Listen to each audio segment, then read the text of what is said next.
사랑하는 성도 여러분 안녕하세요. 주의 이름으로 축복합니다. 이번 주 토요일이 25일 크리스마스 성탄절인데 그래서 다음 주일은 한 해를 마무리하는 마지막 주일이 되고 오늘이 사실은 성탄 주일입니다. 그래서 한 해가 참 빠르게 지나가죠. 우리 25일 날 성탄절 축하 예배를 또 드리겠지만은 오늘 또 성탄 주일을 맞이하면서 우리 옆 사람에게 우리 메리 크리스마스하고 우리 같이 축복하는 시간을 좀 갖겠습니다. 성탄절 축하합니다. 메리 크리스마스, 메리 크리스마스. 또 온라인으로 드리는 여러분에게도 메리 크리스마스입니다. 주님의 탄생을 기뻐하며 같이 축하를 드립니다. 하나님께 영광을 올려드리고 아기 예수의 탄생을 진심으로 축하하며 또 의미 있는 이 시즌을 함께 보내게 되기를 원합니다. 이제 오늘 본문에 있는 말씀은 하나님께서 저와 여러분들에게 주시는 말씀은 디모데후서 4장 1절에서 8절까지가 되겠습니다. 디모데전서 후서 오늘 마지막 장이 되겠습니다. 디모데후서 4장 1절에서 8절까지 있는 말씀, 오늘 말씀의 제목은 전도자의 삶을 살아라 라는 제목으로 같이 은혜를 나누도록 하겠습니다. 전도자의 삶을 살아가자라는 제가 표어를 우리 2019년도에 이렇게 표를 이렇게 낸 적이 있어요. 그래서 저와 여러분들의 우리 지구촌 선교교회는 늘 선교, 복음 전파, 그리고 우리들의 삶이 기도도 하고 또 선교사들을 돕기도 하고 물질로 후원도 하고 나가서 전파도 하고 또 나가서 복음을 전파하는 선교사님들을 항상 기억하면서 동역하는 이런 교회의 우리 사명 앞에 저와 여러분들은 날마다 또 매월 첫 주일은 또 선교주일로 드리면서 지금까지 이렇게 지내왔습니다. 거듭거듭 우리는 복음 앞에 부끄러움 없이 우리들의 삶이 하나님께 영광을 돌리고 우리에게 주신 생명의 복음을 증거하면서 살아가는 전도자의 삶을 누리고 전도자의 삶을 살아내야 될 줄 믿습니다. 그래서 오늘 본문 말씀을 좀 생각하시면서 내가 정말로 전도자로서 나는 신앙생활을 하고 있는가? 그러니까 우리들이 신앙생활을 하다 보면은 여러 가지 사람들마다 각자 삶의 어떤 자기의 신앙적인 철학도 있고 또 신앙적인 세계관이 있어요. 그 가운데서도 좀 더 오늘 강조할 것은 나는 복음을 전하고 예수를 전하는 증인의 삶을 살고 있는가? 이거를 여러분 스스로가 질문하면서 한번 하나님 말씀을 삼가하면서 또 깊은 깨달음이 있는 시간이 되기를 원합니다. 우리 4장 1절 말씀 우리 한번 보겠습니다. 4장 1절에 보면은 하나님 앞과 살아있는 자와 죽은 자를 심판하실 그리스도 예수 앞에서, 이거 굉장히 중요한 구절을 이제 사도 바울은 이렇게 얘기하고 있어요. 이제 하나님 앞에 살아있는 자와 죽은 자를 심판하실 그리스도 예수 앞에서, 예수님 앞에서는 뭐라고 표현했냐면 예수님은 누구시냐 할 때 여러 가지 표현이 있잖아요. 구세주 뭐 다 있지만은 여기서 표현하고 있는 것은 예수님은 심판주다 이거예요. 예수님은 산 자와 죽은 자를 심판하러 오시리라. 사도신경의 고백처럼 저와 여러분들이 다시 오실 예수님을 생각하면 그분은 누구냐? 심판주예요. 산 자와 죽은 자를 심판하실 그분이 오신다는 거예요. 그래서 그 예수 앞에서 하나님 앞과 그리고 살아있는 자와 죽은 자를 심판하실 그리스도 예수 앞에서 그 다음에 그가 나타나실 것과 그의 나라를 두고, 그러니까 다시 이 땅에 오실 것을 얘기하는 거죠. 그의 나라를 두고 엄히 명하노니, 사도 바울이 디모데에게 그를 두고 맹세하면서 엄히 명하노니 이렇게 얘기합니다. 이건 굉장히 중요한 명령이에요. 그 명령을 얘기하면서 2절에 너는 말씀을 전파하라. 때를 얻든지 못 얻든지 항상 힘쓰라. 범사의 오래 참음과 가르침으로 경책하며 경계하며 권하라. 이렇게 있어요. 여러분, 말씀을 전파하는 게 쉽지가 않죠. 또 때를 얻든지 못 얻든지 그랬는데 지금은 코로나 시대에서 어떤 때예요? 때를 못 얻는 때예요. 여러분, 한 3, 40년 전만 우리가 돌이켜 가면은 60년대, 70년대 이때는 아마 여러분들이 전도하는 사람을 많이 봤을 거예요.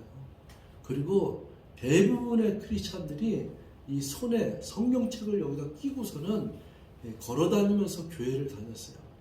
그러니까 어린이나 뭐든 간에 이 손을 잡고서는 성경책 옆에다 끼고서 이렇게 지내다녔어요. 그러니까 성경책을 끼고 다니는 게 부끄럽지가 않은 거고, 노방에서 복음을 증거하는 게 부끄럽지가 않고, 집집마다 이렇게 문도 들어가면서 복음을 전파하는 것이 부끄럽지 않은 시대가 우리 60년대, 70년대 대한민국의 영적인 부흥이 일어날 때 굉장했습니다. 사실 그 어렸을 때는 주일날 교회 가고 그 어느 교회든지 다 부흥을 하는 거예요. 그리고 뭐 전봇대에 보면은 심령대 부흥성회 같은 게 있는데, 그때는 믿는 사람들 안 믿는 사람들도 이 교회 저 교회 다 모여갖고 얼마나 왕성하게 신앙생활을 했는지 몰라요. 그러니까 그게 때가 있는 때인데, 때가 잃어버린 때가 뭐냐? 오늘 코로나 시대 때 때를 잃어버린 거죠. 근데 성경은 때를 어떤지 못 어떤지 이렇게 얘기하고 있는. 이 사람이 코로나 시대 때 어떻게 이렇게 말을 합니까? 그러면은 우리가 조금 더 깊이 들어가면은, 만약에 사회적으로 코로나 시대 때 이 복음을 전하는 방법이 만약에 이렇게 적절하지 않다 이렇게 판단이 되면은, 한번 우리가 집에 가서 고민을 해봤냐 이거예요. 하나님, 내가 이 코로나 시대 때 어떻게 하면 복음을 전하고 전도를 할 수 있겠습니까? 더 좋은 방법은 없습니까? 아니면 내가 편지를 쓴다든지, 아니면 내가 또 다른 어떤 루트를 통해서 전도할 수 있는 방법, 이런 고민을 하는 사람이 몇 명이나 되겠냐 이거 제가 얘기하고 싶어요. 그러니까 전도를 해야 되는데 전도를 할 수 없는 때를 못 얻어서 전도하는 방법에, 이것은 옛날에는 통했지만 지금 통하지 않는 방법이었다 그러면은, 통할 수 있는 방법은 무엇이 있을까 고민을 해봤냐 이거예요. 사실 이 코로나 이 시대 때 우리 믿는 크리스찬들은 어떤 상태까지 됐냐면은, 남에게, 저 사람이 죽어가는 사람에게 복음을 증거하는 이 사명적인 증인의 역할, 전도를 하고 복음을 전하는 역할을 이거는 다 잊어버리고 겨우 자기 생활에서 신앙생활 지킬까 말까 하는 것에 허덕이고 있어요. 겨우 호흡을 헐떡헐떡 해야 되는 게, 겨우 주일 한번 예배를 드려야 되느냐 마느냐, 오늘 갈까 말까, 코로나가 막 몇천 명이 나오는데 그냥 집에 있을까 말까, 나가면 또 거기서 또 걸릴 수도 있으니까 집에 있을까 말까, 이거 허덕이면 살아가는 시대에 살고 있다. 여러분, 여기에서 한번 제가 예화를 한번 들어볼게요. 여러분, 성경에 보면 무저갱이라는 말이 나와요. 그 무저갱은 지옥이라고도 얘기하고 음부라고도 얘기해요. 무저갱이 뭐냐면요, 없을 무자에 저자는 바닥에 적거든요. 그러니까 바닥이 없는 구렁텅이를 무저갱이라고 해요. 사탄이 거기다 가두기도 하고 사탄을 가두는 장소인데, 그러면 여러분, 구렁텅인데 바닥이 없는 구렁텅이 때문에 거기에 빠지면은 다시 나올 수가 없는 거예요. 하나님이 꺼내주시기 전에는 그 요한계시록 보면 열쇠를 가진 천사가 와서 무저갱이 열쇠를 열니 거기서 황충이 나온다 이렇게 돼 있어요. 그런데 이 바닥이 없는 구렁텅이에서 열쇠를 열지 않으면은 거기서는 아무도 나올 수가 없는데, 그런 구렁텅이가 있다 치란 말이에요. 그런데 이제 제가 이제 무저갱을 여러분들 얘기했고, 여러분 저기 이렇게 구렁텅이가 있어요. 이거는 이제 우리 지상에 있는 구렁텅이에요. 구렁텅이에 보면은 예레미야가 빠졌던 구렁텅이도 있고, 요셉이 팔려가기 전에 빠졌던 것도 구렁텅이에요. 이게 웅덩이를 팔았단 말이에요.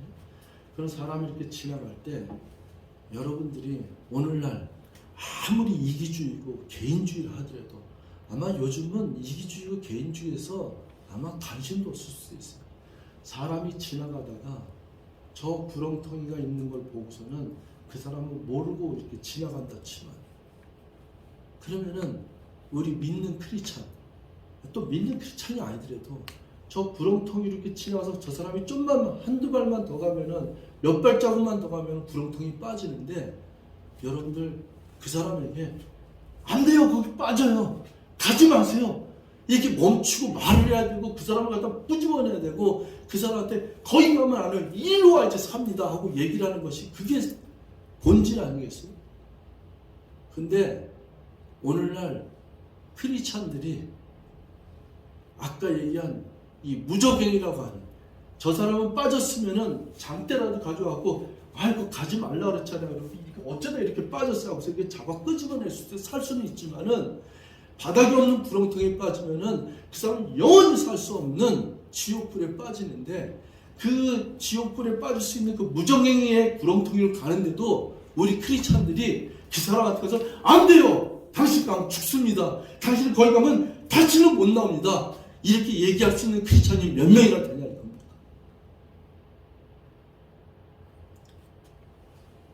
이건 사실은 심각한 문제예요. 그 성경에 여기서 너는 말씀을 전파하라. 때를 얻든지 못 얻든지 항상 힘쓰라. 범사에 오래 참음과 가르침으로 경책하며 경계하며 권하라. 경책하기도 하고 경계하기도 하고 권하기도 하고서는 그래야 되는데 없어요. 그냥 어떤 시대가 됐냐면은 저 사람한테 그냥 피해를 주는 것 같아. 저 사람한테 가지 말라고 얘기를 해야 되는데 지팔자겠지. 저거 얘 내 말도 안 들을 거야. 내가 가지 말라 그래도 저 고집세서 안 들을 거야.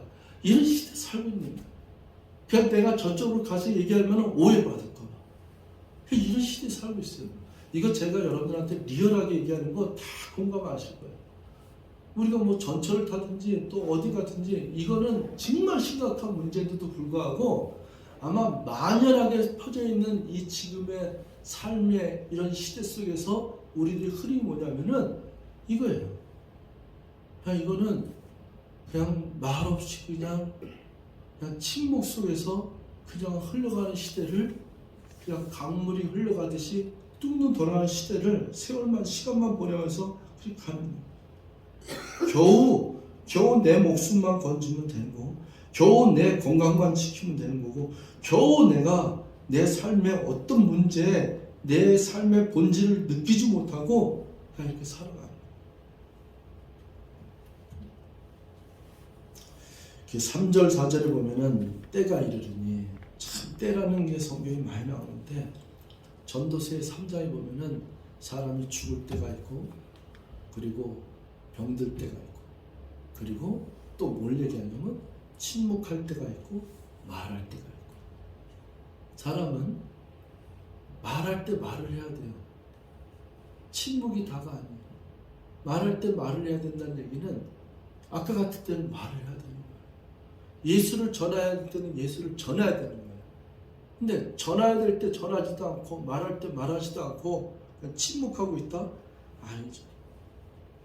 때가 이르르니 사람이 바른 교훈을 받지 아니하며 귀가 가려서 자기의 사욕을 따를 스승을 많이 두고 그러니까 이게 자기의 사욕을 따를 스승을 많이 두고 이게 뭐냐면 유튜브예요. 유튜브. 이제는 하나님의 말씀을 기울여야 되고 하나님의 바른 교훈을 받아야 되는데 지금 4장 얘기하고 있지만은 성경의 이 핵심을 얘기하는 게 3장 끝절에 아니겠어요? 3장 15절에 또 어려서부터 성경을 알았나니 성경은 능히 너로 하여금 그리스도 예수 안에 있는 믿음으로 말미암아 구원에 이르는 지혜가 있게 하느니라. 모든 성경은 하나님의 감동으로 된 것으로 뭐라 하냐면 교훈과 책망과 바르게 함과 의로 교육하기에 유익하니 이 부분이 3장 16절 마지막 절 구절이거든요. 이 성경의 마지막 절 구절인 그 3장 16절 마지막 절 구절인 이 성경 말씀의 바른 교훈이잖아요. 책망과 바르게 함과 의로 교육하기에 유익하니 이 바른 교훈을 따르지 아니하고 세상 사람들이 때가 이름에 사람들이 바른 교훈을 받지 아니하고 귀가 가려서 뭐 한다고요? 자기의 사욕을 따를 자기의 욕심을 자기의 돈을 벌기 위해서 자기가 출세하기 위해서 자기가 어떤 것을 이루기 위해서 수많은 스승을 얻는데 그게 뭐예요? 유튜브예요. 뭘 배우려고 그러면 유튜브로 다 이제 배울 수 있잖아요. 그러니까 이익을 따르려고 스승을 많이 둔다 그랬어요. 4절에 또 그 귀를 진리에서 돌이켜 허탄한 이야기를 따르는 뭐 이렇게 따르면서 그쪽을 그렇게 배우면서 또 뭐라고 얘기하냐면은 거짓 유튜버가 많고 가짜 뉴스가 많다고 이렇게 얘기하면서도 듣는 게 이 시대에 살고 있는 거예요. 아마 홍수처럼 쏟아지는 이런 지식의 홍수처럼 쏟아지는 여기에 살고 있는 거예요. 사실은 제가 더 만약에 여기서 끌어오는 걸 얘기하고 싶지만 정말 정신 차리세요. 네. 정말 우리 크리스찬들이 우리 성도들이 정말 오늘날 사람들이 하나님 말씀에 얼마나 귀를 기울려고 내가 정말로 이렇게 정말 바른 교훈을 받으려고 그 하나님 앞에 무릎 꿇고 기도하면서 말씀을 들으려고 말씀을 배우려고 서 있는 적이 얼마나 있었는가. 나는 수도 없이 많은 시간을 이렇게 허탄한 이야기고 거짓말 같은 이야기고 또 자기의 사욕을 쫓기 위해서 지식을 탐구하기 위해서 그렇게도 많이 노력하지만은 하나님 말씀 바른 교훈을 받기 위해서 얼마나 노력했는가 한번 생각을 해야 돼요.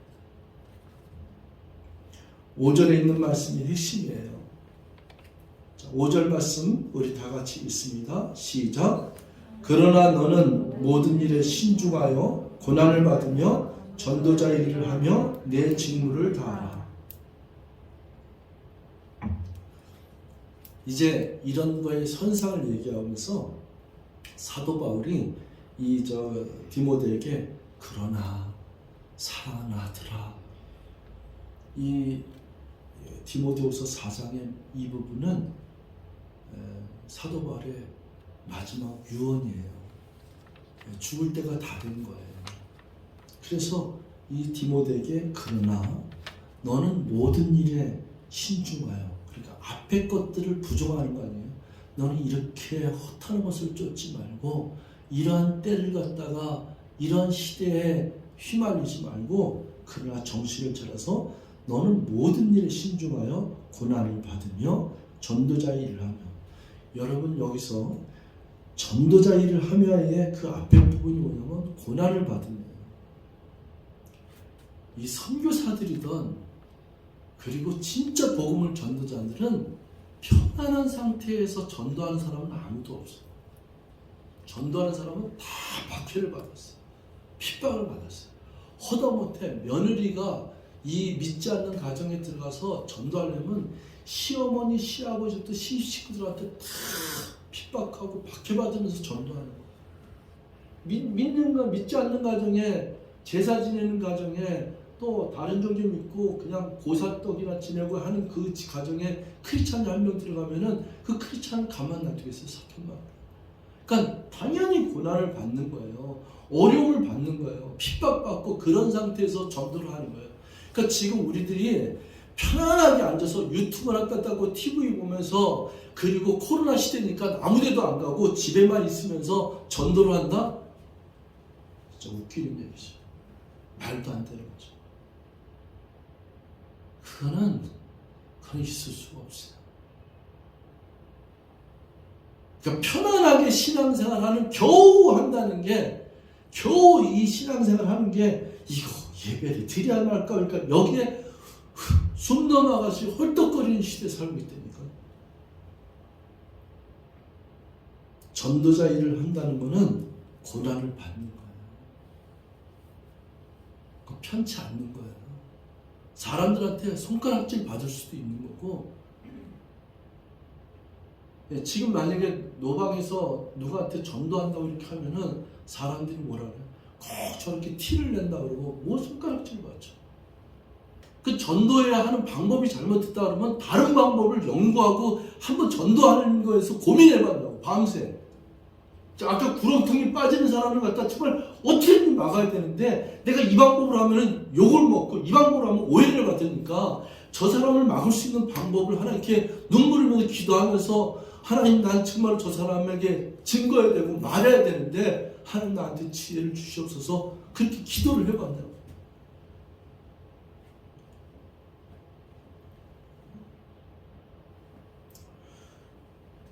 제가 이제 전도자의 일을, 전도자의 삶을 살아가자라는 이 부분에서 제가 여러분에게 성경적인 귀한 예화를 하나 드리겠습니다. 열왕기하 7장이에요. 이 열왕기하 7장에 있는 내용은 잘 몰라요, 사람들이. 근데 제가 우리 교회는 제가 몇 번을 소개를 한 적이 있어요. 열왕기하 7장에 보면 문둥병이 나병 환자 4명의 이야기가 나와요. 이건 이제 배경을 얘기하면은 사마리아라는 땅 지역이 있어요. 거기에 기근이 있어요. 기근이 있는데 얼마나 굶주림의 기근이 있냐면은 이제 열왕기하 6장, 7장 이렇게 내용인데요. 6장 28절, 29절을 보면은 성경이 이런 얼마나 기근, 얼마나 이 가난과 이 먹을 것이 없어서 기근이 왔냐면 이런 구절이 있어요. 열왕기하 6장 28절인데 또 이르되 무슨 일이냐 하니 여인이 대답하되 이 여인이 내게 이르기를 내 아들을 내놓아라. 우리가 오늘 먹고 내일은 내 아들을 먹자. 그러니까 둘이서 여인들이 얘기하는데 네 아들을 오늘 내놔라. 그리고 네 아들을 우리가 오늘 삶아 먹고 그리고 내일은 내 아들을 내놔서 먹을게. 이렇게 대화를 나누는 거예요. 29절에 우리가 드디어 내 아들을 삶아 먹었더니 이튿날에 내가 그 여인에게 이르되 오늘 어제는 내 아들을 먹었으니까 오늘은 네 아들을 내놓으라고 하니까 그 여인이 그 아들을 숨겼나이다 하느니라. 이게 이제 재판관 앞에 나온 거예요. 억울한 사연의 얘기를 합니다. 이 정도로 심각한 기근이 있을 때가 이스라엘의 그 사마리아 지방에 있었던 거예요. 이렇게 기근이 많은 거예요. 이렇게 엄청난 아마 전 세계에 이 정도의 기근이 있었던 거는 성경상에서 얘기하는데 오늘날은 이게 없죠. 이런 얘기가 있을 수도 있는데 뉴스에 나오지는 않죠. 이러면서 이런 배경 속에서 7장으로 넘어가요. 7장에 넘어가니까 성문 어귀에 나병 4사람이 있는데 이 사람들은 어떤 식이냐면은 우리가 성읍으로 가도 굶어 죽는 건 마찬가지예요. 4사람 얘기가 저렇게 자식을 삶아먹을 정도로 먹을 것으로 죽어가는 사람들인데 저기서도 죽고 아람 군대가 쳐들어왔어요. 가지도 못하고 오지도 못하고 여기 있자니 우리가 죽고 저희 가자니 굶어 죽고 그러니까 이 4명 환자들 4명의 나병 환자가 뭐라 그러냐면은 이래도 죽고 저래도 죽으니까 저 아람 군대로 가갖고 항복하자. 그럼 우리가 포로가 되면 그들이 우리를 먹을 것을 줄 거 아니냐. 그 아람 군대들이. 그래서 이 4사람이 이제 움직이기 시작해요. 그래갖고 아람 전형의 군대 있는 지역으로 가는데 하나님이 역사를 해요.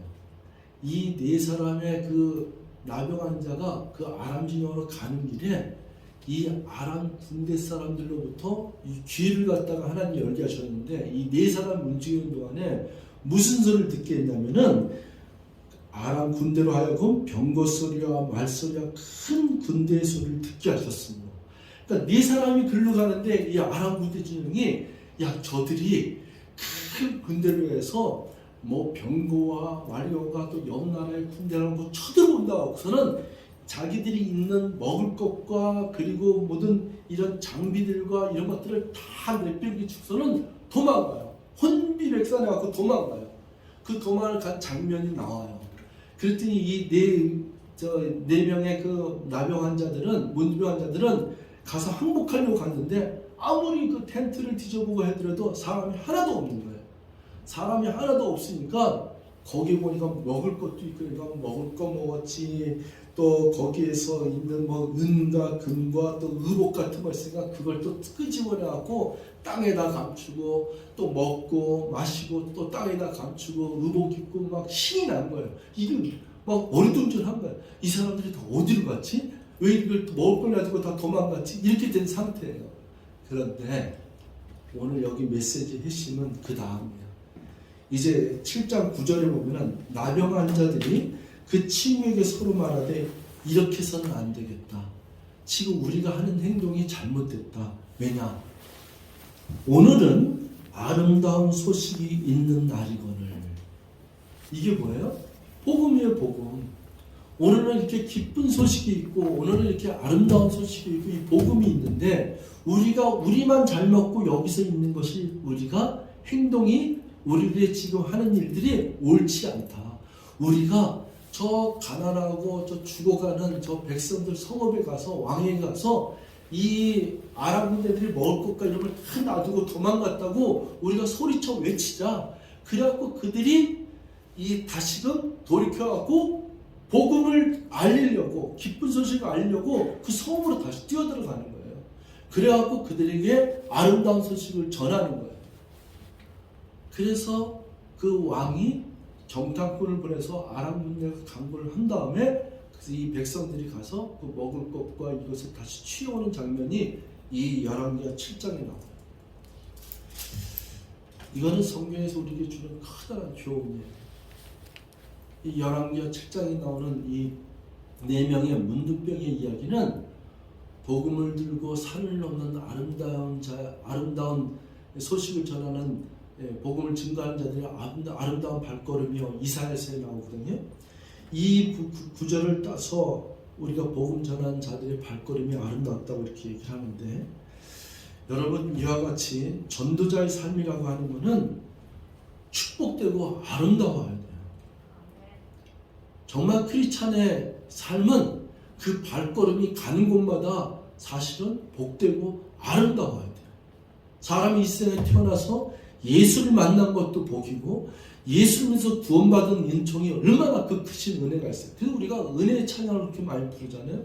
그럼에도 불구하고 가장 저와 여러분들이 인생을 살면서 의미 있고 정말로 아름다운 인생은 뭐냐면은 내가 얻은 진리, 내가 얻은 예수, 내가 만난 예수, 내가 만난 메시아 그분을 내가 증거하는 거예요. 전하는 거예요. 다른 사람에게 알려가는 거예요. 구렁텅에 빠져가는, 구렁텅이 좀만 더 가면은 구렁텅에 빠져서 다시는 거기서 건져낼 수 없는 구렁텅에 빠진 자들에게, 죽어가는 자들에게, 죽어가는 길로 달려가는 그 자들에게 다가서서 멈추세요. 당신이 이곳에 계속 가면 죽습니다. 이제 당신은 예수를 믿어야 되고 예수를 만나야 됩니다 하고 전하는 자의 모습이, 그게 축복의 발걸음이요, 그게 기쁜 소식을 전하는 아름다운 인생의 발걸음이 될 줄 믿습니다. 이게 전도자의 삶이에요. 저는 작년하고 오랫동안에 많은 걸 생각했습니다. 정말 이렇게 살아도 될까? 정말 만약에 하나님이 내가 주님 앞에 나가면은 이게 진짜의 삶일까? 이렇게 살아도 되나? 이런 생각을 많이 했어요.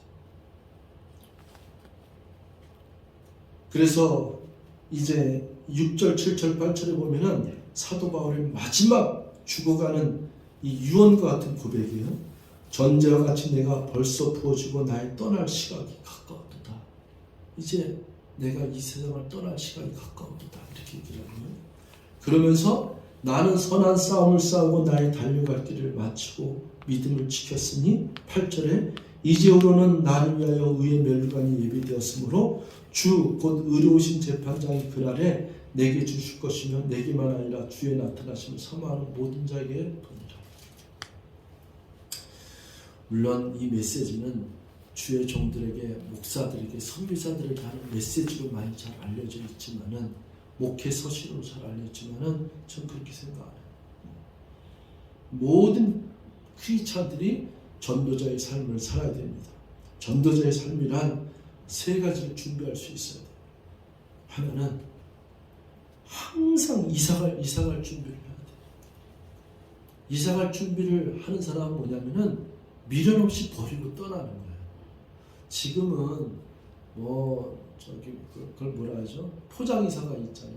그러니까 다 와서 해주니까 그렇지만은 옛날로 따지면은 이사갈 사람은 다 정리해야 돼요. 때로는 이사간다는 얘기는 다 버리고 필요한 것만 들고 나가야 될 때가 있어요. 만약에 여러분들에게 어떤 데 화산이 일어나고 또는 불이 나고 그랬다 쳐봐요. 그러면 급한 것만 들고 도망가야 되잖아요. 그러니까 그걸 움직이는 사람이거든요. 그러니까 저와 여러분들이 사실은 이 땅에 있는 미련을 자꾸 걷어내야 돼. 내려놔야 돼. 그리고 언제든지 내가 이사갈 준비를 해야 돼요. 그 이사갈 준비는 언제든지 내가 하나님 이쪽으로 가라고 갈 준비를 하고 있어야 돼. 그 이사갈 준비. 두 번째 뭐냐면은 설교할 준비를 하고 있어야 돼. 목사는 반드시 이걸 해야 돼. 언제든지 내가 전도할 준비를 하고 있어야 돼. 어디든지 내가 복음을 전할 준비가 있어야 돼. 언제 내가 이웃을 만날지, 이사간 곳에 새로운 가는데 거기 믿지 않는 자들이 있다면은 그 사람에게 내가 복음을 전할 준비가 돼 있어야 돼.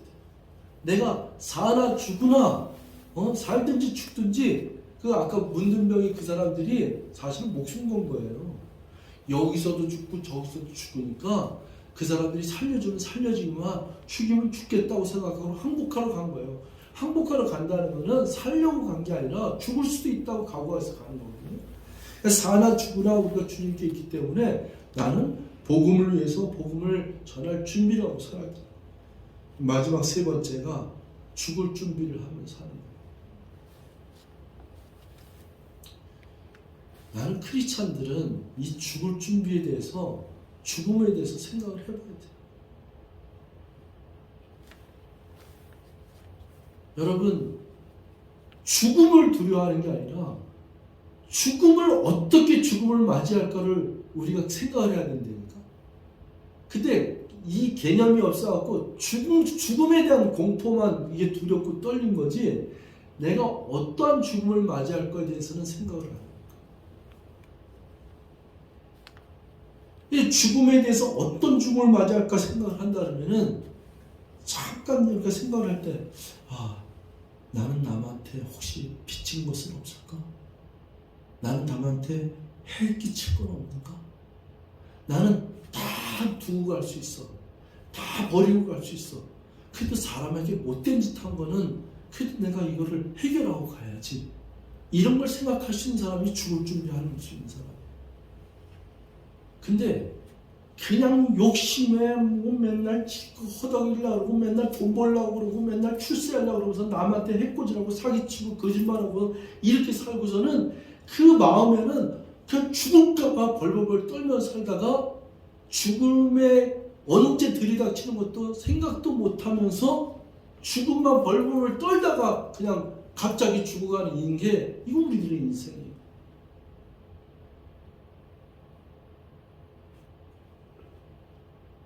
죽음은 누구한테 오는 거예요? 누구한테든 좋아요. 뭐 그렇게 죽음이 두려운 게 뭐 있겠어요? 성경으로 크리스찬이라 그러면 죽어도 산다 그랬는데, 죽는 거는 천국으로 이사 가는 건데, 죽으면 예수님 품 안에 안기는 건데.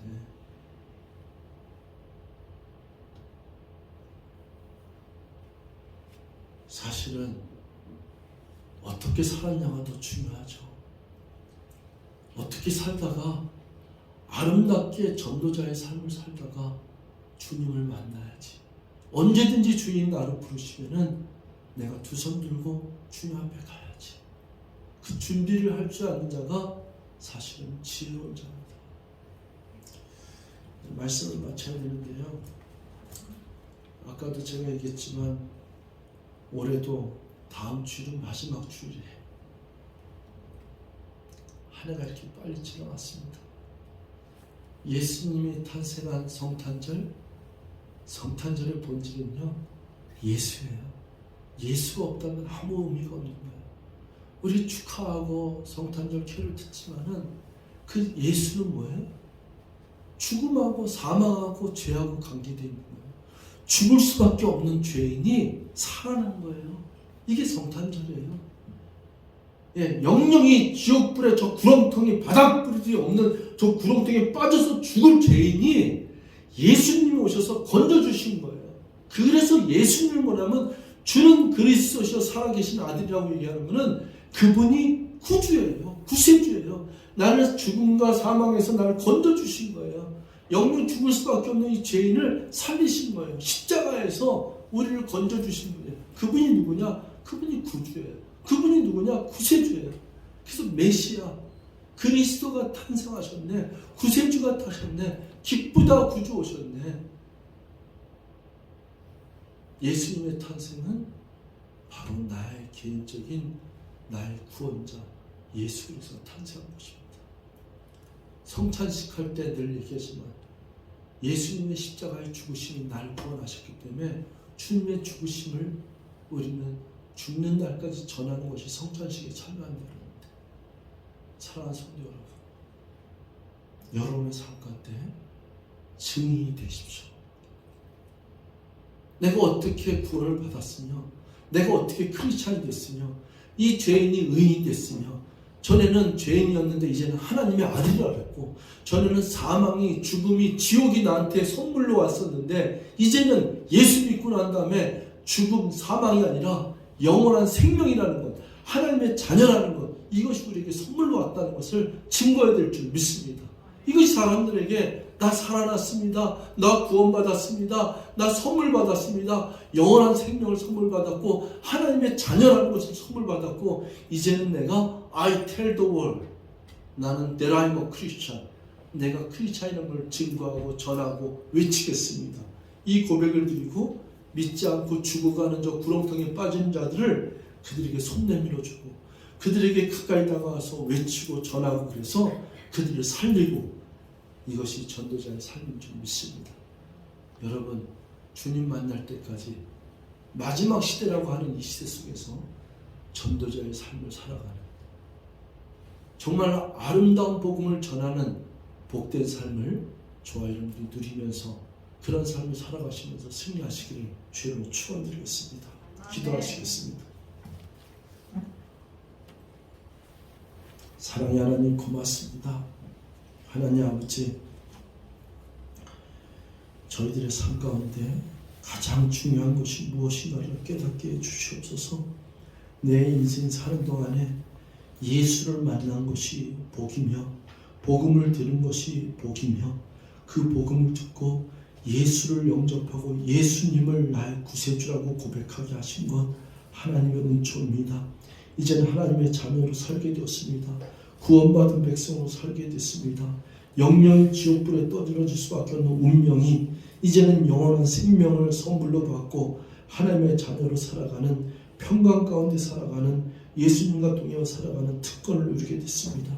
이제는 외치고 이제는 전하고 말하게 도와주시옵소서. 증거하는 증인으로 살게 도와주시옵소서. 어제나 오늘이나 언제든지 변함없이 때를 어떤지 못었든지 예수를 증거하는 전도자의 삶을 살아갈 수 있도록 성령님 도와주시고 기름 부으시고 함께하여 주시옵소서. 예수님의 이름으로 기도했습니다.